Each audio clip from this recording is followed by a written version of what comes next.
దేశంలో శరవేగంగా అభివృద్ధి చెందుతున్నటువంటి మహానగరం విశాఖపట్నం. దేశంలో ఆర్థికంగా వృద్ధి చెందుతున్న నగరాలలో 9వ స్థానాన్ని విశాఖ కొనసాగిస్తోంది. అనకాపల్లి మొదలుపెట్టి భీమిలి తదితర ప్రాంతాల వరకు విశాఖపట్నం విస్తరించి ఉంది. ఇప్పుడు ప్రధానమంత్రి హైడ్రోజన్ హబ్గా పూడిమడక ప్రాంతాన్ని గుర్తించి శంకుస్థాపన చేయటం, ఐటీ కంపెనీలు వస్తున్నాయి అన్న ప్రకటనలు స్థిరాస్తికి ఇక్కడ ఉన్న అవకాశాలని పరిశీలించేటట్లుగా చేస్తున్నాయి. సొంత ఇంటి కోసం పెట్టుబడులకు అనువుగా ఉన్న అవకాశాల్ని మరింతగా మెరుగుపరుస్తున్నాయి. ఇళ్ల స్థలాలు, ఫ్లాట్లు, రిజిస్ట్రేషన్ల సంఖ్య కూడా క్రమంగా పెరుగుతూ వస్తోంది. మెట్రో రైలు, ఫ్లైఓవర్లు, భోగాపురం ఎయిర్పోర్టు వంటివి అదనపు హంగులుగా నగరం విస్తరణకు మంచి బాటలు వేయనున్నాయి. మరి ఈ నేపథ్యంలో విశాఖపట్నం స్థిరాస్తి రంగ విశేషాలపై ప్రత్యేక కథనం శ్రీనిలయం స్థిరాస్తిలో.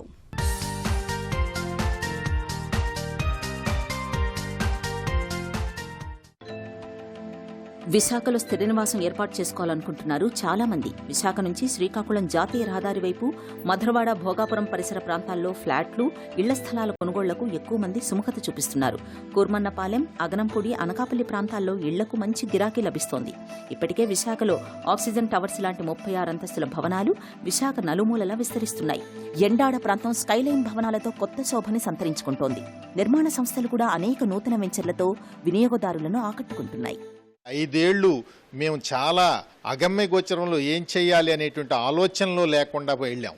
కానీ ఈ యొక్క ప్రభుత్వం వచ్చిన తర్వాత ఈ ఐటీ రంగం అభివృద్ధి చూసినట్లయితే ఐటీ కంపెనీలు అనేక రకాలుగా ఐటీ పార్కులు ఏర్పడ్డాయి. భోగాపురం ఇంటర్నేషనల్ ఎయిర్పోర్ట్కి ఏవియేషన్ సెంటర్ ఒక ప్రామాణికంగా తీసుకొని ఎంతో అభివృద్ధిలో ముందుకెళ్తూ ఉంది. ఎందుకంటే ఇక్కడ ఎంప్లాయీస్ సెక్టర్ అధికంగా రావడానికి ఒక అవకాశం కలిగి ఉంది. అదేవిధంగా ఎంటర్టైన్మెంట్గా చూసినట్లయితే ఈ యొక్క భోగాపురం నుంచి కూడా విశాఖపట్నం క్యారిడార్, చెన్నై క్యారిడార్ అభివృద్ధిలో ఎంతో ముందుంది. ఎందుకంటే ఈ యొక్క ఎంప్లాయీ సెక్టర్ వేల మంది బ్రతకటానికి అవకాశం కల్పించినటువంటి సిటీ విశాఖపట్నం సిటీ.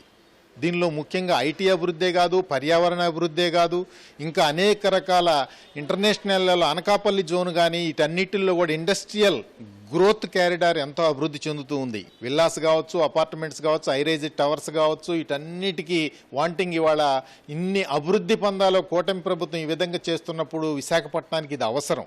ఈ అవసరానికి ఇప్పుడు స్థిరాస్తి రంగం గత 1 ఇయర్ నుంచి చూసినట్లయితే చాలా పుంజుకుంది. 7 నెలల్లో కూడా విపరీతమైనటువంటి అభివృద్ధి చెందడం జరిగింది. ఉచిత శాండ్ విధానం ఇది చాలా స్థిరాస్తి రంగానికి పెద్ద పీట వేయటం జరిగింది. మాకు విశాఖ అభివృద్ధికి మాకు ఎంతో దోహదపడుతుంది. దీని ద్వారా స్థిరాస్తి రంగం కూడా ఎంతో అవకాశం తీసుకోవటం జరిగింది. అనేక రిజిస్ట్రేషన్లు కూడా ఇక్కడ చేయటం జరుగుతున్నాయి. బిజినెస్ కూడా అన్ని రకాలుగా కూడా ఇటు ఓపెన్ సైట్స్ కానీ, ఇండిపెండెంట్ హౌస్లు కానీ, హైరైజ్ టవర్స్ కానీ కన్స్ట్రక్షన్ యాక్టివిటీ చాలా స్పీడ్గా ఉంది ఇప్పుడు. ఎందుకంటే ఈ అభివృద్ధి కూటమి ప్రభుత్వం యొక్క స్పీడ్కి తగ్గట్టుగా విశాఖ అభివృద్ధి ఇంకా చాలా గ్రోత్ ఇంటర్నేషనల్ లెవెల్లో అభివృద్ధి చెందుతుంది అనడానికి అతిశయోక్తి లేదు. డల్లాస్ టెక్నాలజీ కానీ, రహేజా ఐటీ పార్కు కానీ, ఇంకా అదేవిధంగా TCS development centre, Lokesh Babu గారు ఎప్పుడో చెప్పారు, టీసీఎస్ డెవలప్మెంట్ సెంటర్ అనేటువంటిది కూడా ఈ రుషికొండ ఏరియాలో అభివృద్ధి చెందడం జరుగుతుంది. కంపెనీలు రావటం వల్ల స్థిరాస్తి రంగానికి ఎంతో అభివృద్ధి అవుతుంది, మాకు దోహదపడుతుంది అనేటువంటిది మేము తెలియజేయడం జరుగుతుంది. ఈ రుషికొండ ఈ ప్రాంతంలో ఐటీ అభివృద్ధికి ప్రస్తుత ప్రభుత్వం బాగా కృషి చేస్తుందని నమ్ముతున్నాము. చాలా గ్రౌండ్ అవటానికి అవకాశాలు చాలా ఎక్కువగా ఉన్నాయి. ఈ భూమి కూడా రుషికొండలో ప్రాంతంలో 3,500 ఎకరాలు హిల్ నెంబర్ 1, 2, 3 అని చెప్పేసి మనకి అవైలబిలిటీ ఉంది. దీనికి అనుగుణంగా దాని ఆనుకునే సముద్రం ఉండటంలో ఈ కేబుల్ నెట్వర్క్ వరల్డ్ గ్లోబల్ అంతా కూడా నెట్వర్క్ చేయడానికి చాలా అనుకూలమైన ప్రాంతం ఇది. అలాగే ఇంటర్నేషనల్ ఎయిర్పోర్ట్ కూడా ఈ ప్రాంతం నుంచి దగ్గరలో భోగాపురం ఎయిర్పోర్ట్ రెడీ అవుతుంది. కాబట్టి విశాఖపట్నంలో టైర్ 2 సిటీల్లో ఈ ఐటీ రావడానికి చాలా స్కోప్ ఉంది. అలాగే ప్రభుత్వం కూడా కృషి చేస్తుంది. కాబట్టి మేము అన్ని డెవలప్మెంట్ వస్తాయని ఆశిస్తున్నాం. విశాఖపట్నానికి అన్ని పక్కల కూడా అన్ని రకాల అభివృద్ధులు డెవలప్ అవుతుందండి.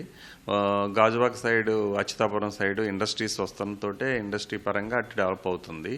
ఇటు నాన్ పొల్యూటింగ్ ఏరియాలో రెసిడెన్షియల్గా డెవలప్ అవ్వాలి అంటే ఇటు మధురవాడ, కాపులపాడ, ఆనందపురం, తగరపవలస, భోగాపురం వరకు రెసిడెన్షియల్గా సముద్రం సీ షోర్ అప్రోచ్ కాబట్టి డెఫినెట్గా పీపుల్ అందరూ కూడా రెసిడెన్షియల్గా ఇటు మొగ్గు చూపుతున్నారు.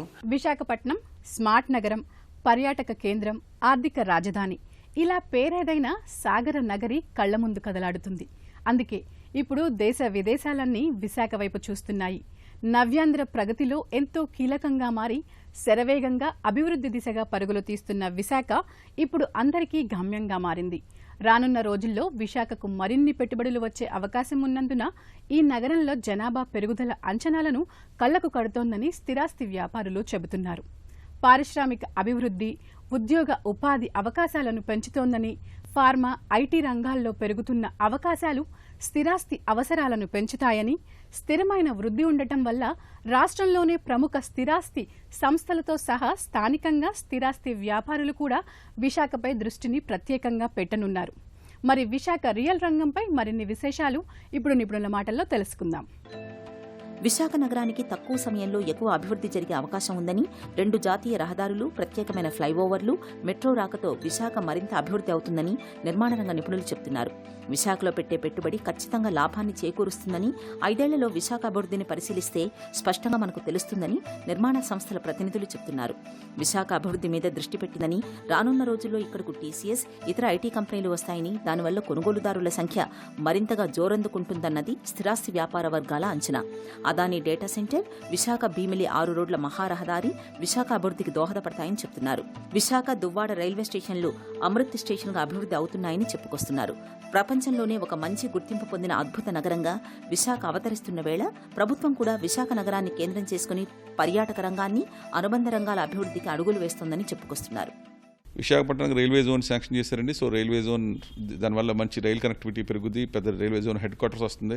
ఇది కాకుండా భోగాపురం ఎయిర్పోర్టు ఇండియాలో ఇన్ఫ్రాస్ట్రక్చర్ ప్రాజెక్ట్ ఇప్పుడు డిలే అంటారు, కానీ 6 months ahead of schedule 4,500 crores worth of investment in Bhogapuram airport అండి. అది 6 months ahead of schedule అండి. అక్కడ మూలపట్నం పోర్టుకు వెళ్తే అది కూడా ఆల్మోస్ట్ 60-70% కంప్లీట్ అయిపోయింది. That also is likely to be complete ahead of schedule అండి. సో ఒక కొత్త పోర్టు, ఒక కొత్త ఎయిర్పోర్టు, ఇవన్నీ కూడా స్టార్ట్ అయినప్పుడు డెఫినెట్గా ఈ నోడ్స్ కూడా యాక్టివేట్ అవుతాయండి. ఈ నోడ్స్ యాక్టివేట్ అవుతున్నప్పుడు కోస్టల్ కారిడార్ రోడ్ వేయటం, ప్రణాళికలో ఆల్రెడీ 12 ఫ్లైఓవర్స్కి already they have prepared DPR and work is ready to start అండి. ఇవన్నీ వస్తాం వల్ల they will have a multiplier impact on Visakhapatnam అండి. దీనివల్ల హౌసింగ్ పెరుగుద్ది, హౌసింగ్తో పాటు కన్స్ట్రక్షన్ సెక్టర్ ఊపందుకుంటుంది. డెఫినెట్లీ దానికి సంబంధించిన ఇండస్ట్రీస్ అన్నీ కూడా గ్రో అవుతాయి and employment opportunities will greatly improve in Visakhapatnam city అండి. సో ఈ అన్నిటి వల్ల I think Visakhapatnam has a big future. From 9th largest city in India, 9th to 10th మధ్యలో ఆల్టర్నేట్ అవుతుంది. I think it has a potential. The profile of Visakhapatnam will change అండి.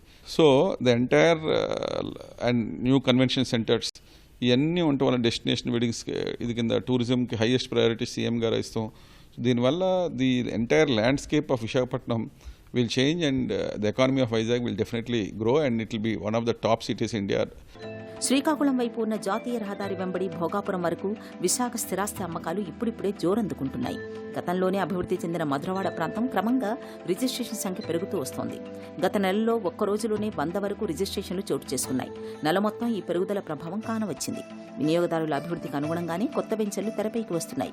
VMRDA వద్ద గతంలో నిలిచిపోయిన ఎల్పీలకు సంబంధించి ఫైళ్ల కదలిక కోసం హడావుడి మొదలైంది. కాలుష్యరహితంగా జనజీవన శైలి ఉండే విధంగా విశాఖ నగరాన్ని తీర్చిదిద్దుకోవాల్సిన బాధ్యత అటు ప్రభుత్వం, ఇటు నగర పౌరులపైన ఉంది. ఈ తరహా అభివృద్ధిని అందిపుచ్చుకోవడంలో విశాఖ నగరం అగ్రస్థానంలో ఉండే అవకాశాలే ఎక్కువగా కానవస్తున్నాయి. రీసెంట్గా దావోస్లో కూడా మన ఐటీ మినిస్టర్ లోకేష్ గారు 500 acresలో డేటా సెంటర్స్ని నెలకొల్పుతారనేది కూడా అనౌన్స్ చేశారు. వాటిలో AI సెంటర్స్ కానీ డేటా సెంటర్స్ కానీ ఇవన్నీ కూడా ఎస్టాబ్లిష్ చేస్తే వీటికి గాను యాడ్ అయ్యే ఎంప్లాయ్మెంట్ వల్ల రియల్ ఎస్టేట్ రంగానికి ఆ కొత్తగా వచ్చే మైగ్రేట్ అయ్యే ఎంప్లాయీస్ వల్ల రియల్ ఎస్టేట్ సెక్టార్కి, హౌసింగ్ సెక్టార్కి కూడా చాలా డిమాండ్ పెరుగుతుందని చెప్పి మేము ఆశాభావం వ్యక్తం చేస్తున్నామండి. PMAY స్కీము మెయిన్లీ అది కాస్త ఎఫోర్డబుల్ హౌసింగ్ సెగ్మెంట్కి స్కీమ్ వల్ల చాలా బెనిఫిషియల్గా ఉందండి. అలాగే ఇప్పుడు రీసెంట్గా ఫైనాన్స్ మినిస్టర్ గారు అనౌన్స్ చేసిన బడ్జెట్లో 12 lakhs దాకా ఇన్కమ్ ట్యాక్స్ అనేది లేకుండా చేయటం వల్ల house hold income, more disposable income అనేది వాళ్ళ చేతిలో ఉండటం వల్ల అది అందరికీ కూడా సొంత ఇంటి కల నెరవేర్చుకోవాలనేది మెయిన్ ఒక డ్రీమ్ కింద ఉంటుంది.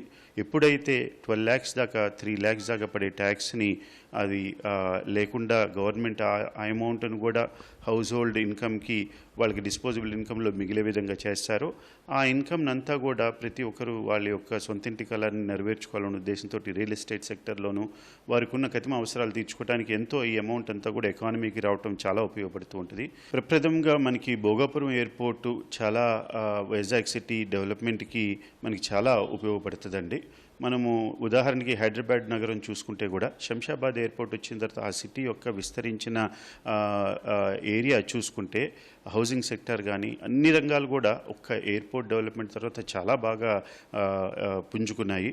అదేవిధంగా విశాఖపట్నానికి భోగాపురం దగ్గర నుంచి వచ్చిన ఎయిర్పోర్టు అది కూడా 2026 జూన్ కల్లా ఆపరేషన్స్కి వస్తాయని చెప్పి నమ్ముతున్నాము. సెంట్రల్ గవర్నమెంట్ వికసిత్ భారత్ 2047 స్కీమ్కి అనుగుణంగా మన స్వర్ణ ఆంధ్ర 2047లో చాలా స్టేట్ గవర్నమెంట్ ఎన్నో రాయితీలు, ఎన్నో ఇన్సెంటివ్స్, ఎన్నో ఇన్ఫ్రాస్ట్రక్చరల్ డెవలప్మెంట్ ప్రాజెక్ట్స్ అవన్నీ కూడా కన్సీవ్ చేసి పొందుపరచడం జరిగింది. అవన్నీ కూడా రూపకల్పన జరిగితే నార్త్ ఎస్పెషల్లీ వైజాగ్ సిటీ నార్త్కి మన ఎండాడ దగ్గర నుంచి ఈ భోగాపురం వైపు ఎండాడ, మధురవాడ, ఆనందపురం ఇవన్నీ ఏరియాస్ కూడా చాలా ఫాస్ట్గా డెవలప్ అవుతాయి అనేది ఫస్ట్ అండ్ ఫార్మోస్ట్ నార్త్ వైపు బాగా డెవలప్ అవుతుంది అనుకుంటున్నామండి. అంతేకాకుండా ఇప్పుడు రీసెంట్గా PM నరేంద్ర మోడీ గారు అనౌన్స్ చేసిన గ్రీన్ హైడ్రోజన్ హబ్ అది మనకి పుడిమడక దగ్గర అనౌన్స్ చేయడం జరిగింది. 185,000 కోట్లతోటి నిర్మించబోతున్న ఆ గ్రీన్ హైడ్రోజన్ పార్క్ వల్ల ఎంతోమంది ఎంప్లాయ్మెంట్ జనరేట్ అవుతుంది.